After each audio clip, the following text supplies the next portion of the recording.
જય માતાજી। પિતૃપક્ષના 5 એવા ઉપાય જે કરવાથી તમારા પૂર્વજો તમારા પર ખૂબ પ્રસન્ન થશે। તો શું છે એ ઉપાય, ચાલો જાણીએ। એ પહેલા કમેન્ટમાં જય પિતૃનારાયણ દેવ જરૂરથી લખી દેજો।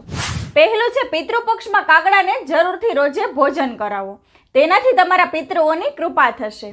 બીજું છે, પિતૃપક્ષમાં રોજે તમારી યથાશક્તિ પ્રમાણે ગૌ માતાને લીલો ચારો ખવડાવો। ત્રીજું છે, પિતૃપક્ષમાં રોજે કૂતરાને બિસ્કિટ અને રોટલી જરૂરથી ખવડાવો, તેનાથી તમારા પર પિતૃ પ્રસન્ન થશે। ચોથું છે, પિતૃપક્ષમાં બ્રાહ્મણો સાધુ સંતોને ભોજન કરાવો અને યથાશક્તિ પ્રમાણે દાન દક્ષિણા આપો, તેનાથી તમારા પર પિતૃઓની કૃપા સદૈવને માટે તમારા પર બની રહેશે। અને પાંચમું છે, આ પિતૃઓની કૃપા મેળવવા માટેનો ખૂબ જ લાભદાયી ઉપાય છે। પીપળાના થડમાં પિતૃ શાંતિ માટે દીવો જરૂરથી કરવો જોઈએ। દીવામાં સરસવનું તેલ, કાળા તલ અને સરસવ નાખીને કરવો જોઈએ।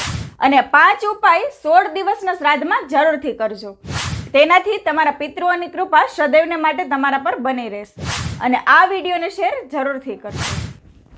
જય માતાજી।